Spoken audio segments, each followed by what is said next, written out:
we'd like to invite the author back, Colin Harper. Wasn't that great? Yes, it was. I take it everybody is enjoying themselves. It's a wonderful celebration, isn't it, of everything and the way it's been, I suppose, put together. The thought process has been put together by Colin to make it happen this way, and the team with Cormac and the Red Box Studios. It's. I guess it gives you an idea of how the bigger project has come together, and it's very exciting. I think whenever we eventually see the hard copy of the book, it's going to be very, very exciting for everybody. So, is there a book of this? There could be. There could be. So this is where we open it up to the floor. I guess just before we do, I just wanted to ask Colin one more question, and that was in terms of targeting an audience for such a specific genre, for such a specific artist, for such a specific period. Who is this book aimed at? Who do you think's going to buy it? Who do you want to read it? Well, you, Linley. I intend to. Unfortunately, Linley, because your fee is so modest, I'll have to give you a free copy. So that's that idea, Scuppered. It's actually, I mean, in all seriousness, it is actually aimed at everybody, at anybody who is remotely interested in, just remotely interested in music history or fascinated with the 60s or whatever. You know, I think, I mean, no disrespect to Triona. I mean, Triona is 17 and you know, a huge talent, but Triona would be the first to say that, you know, she's blissfully unaware of music history. And I, you know, want people like Triona who are interested in music but really don't, you know, it was a long time ago. You know, people like you and I know about music history because we're we're old, yes. yeah. And, but there's other people out there who might have an interest in music and don't know any history, and I don't want this book to put them off, because I've read books on music of all kinds in the past, and it sometimes annoys me if a book takes it for granted that you know what it's talking about, if it's making references to people and places and situations and things, and it assumes you know that. So, for example, in this book, if I mention John Coltrane, I'll tell you who John Coltrane is very briefly. You know, if I mention, I don't know, Duffy Power, you'll be sure to know who Duffy Power was. You know, one of the very first British rock and rollers who reinvented himself as a blues man in the 60s, and, you know, hung around folk clubs and made amazing recordings that were never released at the time, most of them. You know, so things like that, and also, you know, John's influences.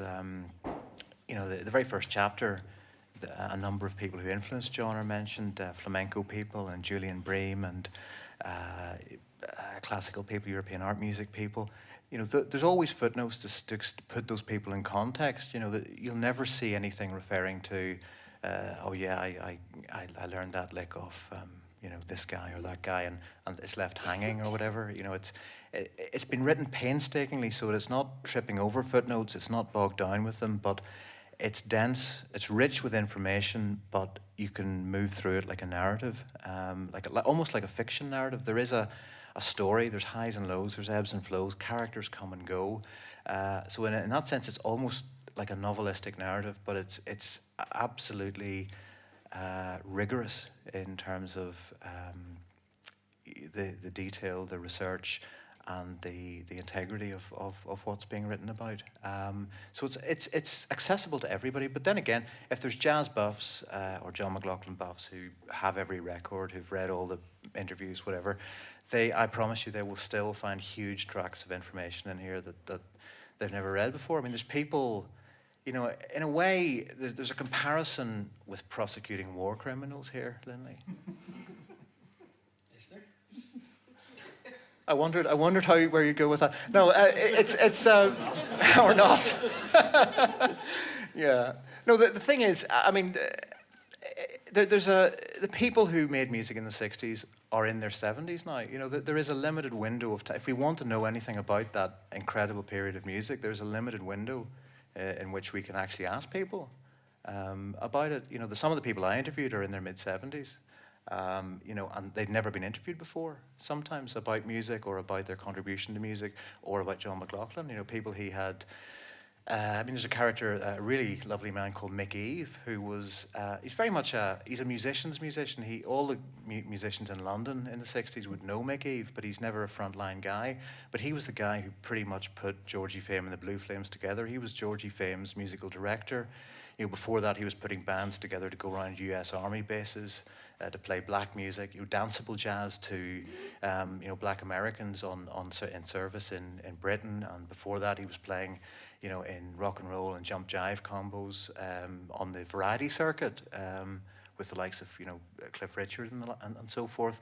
And Mick Eve, a great organizer, but not somebody anybody would have ever heard of. But Mick gave John most of his, a huge amount of his jobs in the 60s.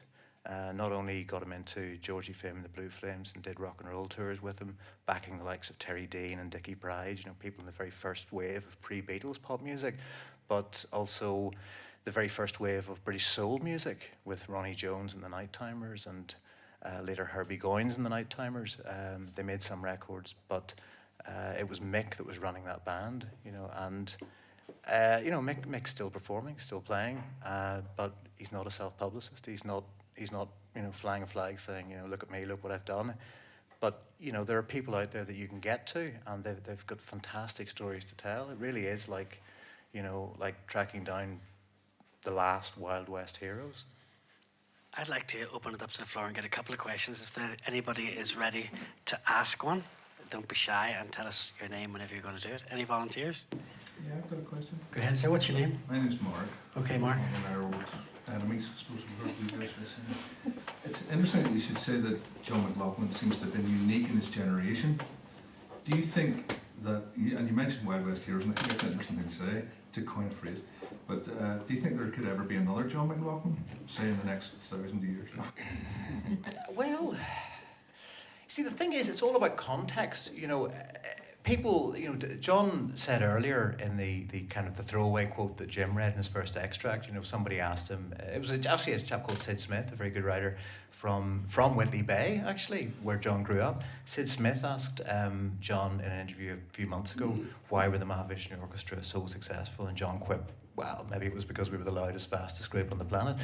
And he's fed up talking about it, but, that was then, this is now. But unfortunately for music, the legacy in the wider music world of John McLaughlin being somebody who could play his guitar at 1 billion miles an hour and play incredible music, that's the key difference, incredible music, is that 1,001 guys came along after him who just wanted to play widdly guitar, and they're as boring as hell.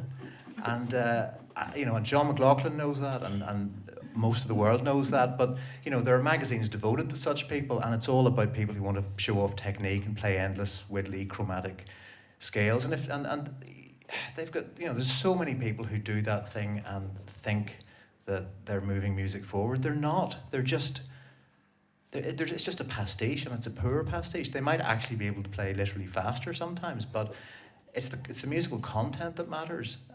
It's one of John's bandmates, Steve Kindler, a violinist with the second Mahavishnu Orchestra, who was a 17-year-old who it was his dream job. It was like Christmas had arrived early when Steve was asked, would you like to join the band, because he was such a fan of the first band. He's quite a profound man, and I interviewed him many times on the phone and by email, and he said something quite interesting. He said John McLaughlin was the last great innovator in jazz. And I think there's a case you could make for that. I don't necessarily make that case, but you could make that case that John McLaughlin was the last person to really bring something new to the table. He brought modes and scales and time signatures from Eastern Europe and from India. He played them in a rock context at rock volume. He was able somehow to engage in that world, to have a foot in the jazz camp and the rock camp. And actually, even though in retrospect, people refer to the Mahavishnu Orchestra as a jazz rock band or a fusion band. The interesting thing about researching this is going through acres of newsprint from that time.